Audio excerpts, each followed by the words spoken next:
आज हम honourable high court के एक बहुत ही अहम फैसले के बारे में बात करने वाले हैं, जिसमें ऑनरेबल हाई कोर्ट ने ये बात कही कि अगर पति के द्वारा ये बात बोली जाती है कि मेरी पत्नी का किसी अन्य व्यक्ति से लव या अफेक्शन है, तो इस आधार पर एडल्ट्री को नहीं माना जाएगा जब तक कि वो प्रॉपर इस चीज को साबित ना कर दे कि उसकी पत्नी किसी अन्य व्यक्ति के साथ शारीरिक संबंध में है। कहने का मतलब यह हुआ, जब तक पत्नी किसी अन्य व्यक्ति से शारीरिक संबंध नहीं बना रही है, यानी कि फिजिकल इंटीमेट नहीं हो रही है, तब तक इसे एडल्ट्री नहीं माना जाएगा। तो ये जो जजमेंट है, आप सभी लोगों को जानना बेहद आवश्यक है। इस जानकारी को पूरा समझने के लिए वीडियो को पूरा अंत तक देखना है, बिल्कुल भी स्किप नहीं करना है, तभी आप सभी लोगों को अच्छे से जानकारी समझ में आएगी। दूसरा काम आप सभी लोगों को ये करना है कि अगर आप नए हैं, चैनल में पहली बार आए हैं, तो यह आपका ही चैनल है, आप इसे सब्सक्राइब जरूर कर दें, साथ में बेल आइकन जरूर दबा दें, जिससे कि हम जो भी नई अपडेट डालें उसका नोटिफिकेशन आता रहे और आप जानकारी प्राप्त करते रहें। नमस्कार दोस्तों, मैं एडवोकेट दिव्या, आपका आपके इस यूट्यूब चैनल में स्वागत है। इस केस में होता यह है कि फैमिली कोर्ट के द्वारा जो आदेश आता है, ये आता है पत्नी के पक्ष में, और पति से ये बात बोली जाती है कि आप अपनी पत्नी को हर महीने मेंटेनेंस 4,000 रुपए देंगे, जिस ऑर्डर से पति बिल्कुल भी खुश नहीं था और वो इस फैमिली कोर्ट के ऑर्डर को चैलेंज करते हुए पहुंच गया ऑनरेबल हाई कोर्ट, और वहां पर उसने दो बात कही, यानी कि दो दलीलें दी। जिसमें से पहली बात जो कही वो ये कही कि मैं एक हॉस्पिटल में वार्ड बॉय का काम करता हूँ और मुझे वहां पर जो सैलरी मिलती है वो मिलती है 8,000 रुपए, और जब मुझे 8,000 रुपए मिलता है उसमें से अगर हम 4,000 अपनी पत्नी को दे देंगे तो हम अपना मेंटेनेंस कैसे करेंगे, अपना खर्चा कैसे देखेंगे, और जो मेरे पास जो रहते हैं उनका खर्चा कैसे देखेंगे।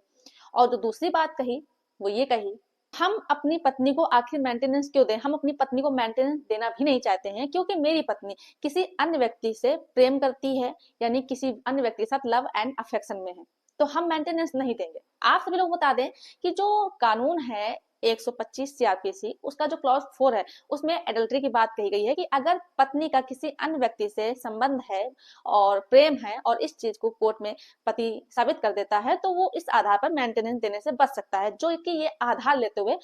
पति ने किया और मेंटेनेंस खत्म करने की बात कही। तो कोर्ट ने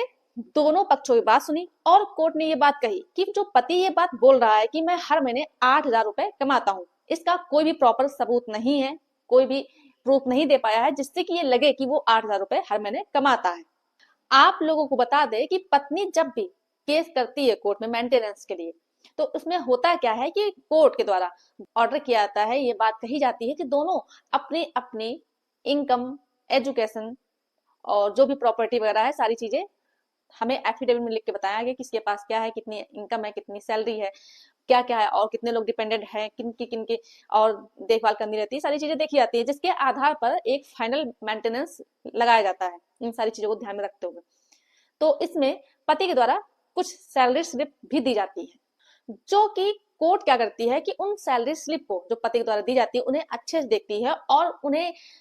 ये लगता है कि ये जो सैलरी स्लिप है ये बिल्कुल भी जेन्युइन नहीं है, इसे जो है बनाया गया है केवल ये दिखाने के लिए कि हाँ उसे इतनी इनकम उसकी है, उसे इतनी सैलरी मिलती है, और वो जिससे कि अपने पत्नी को मेंटेनेंस देने से बच जाए, इसलिए उसने इस तरह की स्लिप कोर्ट में पेश की। ऑनरेबल कोर्ट ने कहा चलो मान लेते हैं कि तुम हर महीने 8,000 रुपए कमाते हो, लेकिन फिर भी आप ये बात बोल के सोच रहे हैं मेंटेनेंस देने से बच जाएंगे, तो ऐसा बिल्कुल भी नहीं है। आप अगर शारीरिक रूप से सक्षम हैं, आप काम कर सकते हैं, तो आप डबल शिफ्ट में काम कीजिए, लेकिन आपको मेंटेनेंस देना पड़ेगा। आप ये बहाना बना करके कि मेरी इनकम कम है, उससे आप बच नहीं सकते हैं मेंटेनेंस देने से, जो कि इससे पहले ऑनरेबल सुप्रीम कोर्ट का भी इससे संबंधित जजमेंट आया था, जो कि रजनीश वर्सेस नेहा का था। या फिर मान लीजिए कि पति है, वो शारीरिक रूप से सक्षम नहीं है काम करने के लिए, वो बिल्कुल अनफिट है, वो बिल्कुल भी कहीं भी काम नहीं कर सकता है, तो वो मेंटेनेंस देने से जरूर बच सकता है। बल्कि अगर पत्नी अच्छा खासा कमा रही है तो पति अपनी पत्नी से जरूर क्लेम कर सकता है मेंटेनेंस के लिए, अगर वो किसी लायक नहीं है, वो अपना मेंटेनेंस नहीं कर सकता है तो इन सारी चीजों को ध्यान में रखते हुए ऑनरेबल कोर्ट ने एक बात कही, वो ये कही कि जब तुम 8,000 रुपए ही कमाते थे हर महीने, तो तुमने शादी ही क्यों की, तुमको शादी नहीं करनी चाहिए थी। जिस व्यक्ति की इनकम से खुद के खर्चे नहीं निकाल पा रहा, खुद का मेंटेन नहीं कर पा रहा है, तो उसको शादी करनी ही नहीं चाहिए। तो जब आपने शादी की है तो ये आपकी जिम्मेदारी है कि आप अपनी पत्नी का मेंटेनेंस करें, उसका ध्यान रखें। और इसके बाद पति क्या करता है, पति और भी बातें जोड़ देता है, जैसे कि वो ये बोलता है कि मेरी पत्नी का खुद का पार्लर है, वो अच्छा खासा कमाती है, वो खुद का मेंटेनेंस कर सकती है। तो ऑनरेबल कोर्ट ने इस बात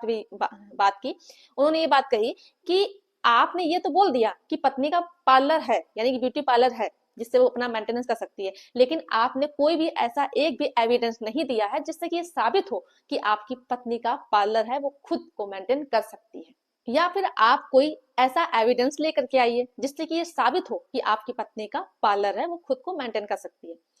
जब सारी बात खत्म हो गई तो पति ने अपनी फिर से जो आर्ग्यूमेंट किया था, जो दो दलीलें दी थी, उसमें से फिर वो बात उठाई कि मेरी पत्नी किसी और से प्यार करती है, तो हम मेंटेनेंस क्यों दें? जब मेरी पत्नी हमसे प्यार करती नहीं है, उसके दिल में कोई और है, किसी और से प्रेम करती है, तो हम मेंटेनेंस नहीं देंगे, जो कि सीआरपीसी की धारा 125(4) में कहा भी गया है कि अगर ऐसी पत्नी है जो एडल्ट्री में रह रही है तो उसे मेंटेनेंस देने की आवश्यकता नहीं है। तो इस बात को भी ध्यान में रखते हुए ऑनरेबल कोर्ट ने कहा कि ठीक है, आप जो बात कह रहे हैं ऐसा होता है कि पति अगर साबित कर देता है तो पत्नी को मेंटेनेंस देने से बच सकता है, लेकिन आपका सिर्फ इतना कह देना कि आपकी पत्नी किसी अन्य व्यक्ति से प्रेम करती है, इससे एडल्ट्री साबित नहीं हो जाता है। आप चाहे सीआरपीसी की धारा देख लीजिए, चाहे बीएनएस की धारा देख लीजिए, दोनों में एक ही बात कही गई है, अगर किसी की पत्नी एडल्ट्री करती है तो इस आधार पर मेंटेनेंस देने से बच सकता है। लेकिन आपको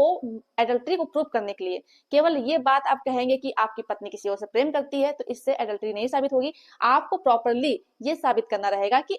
आपकी पत्नी अपने पति के होते हुए किसी अन्य व्यक्ति से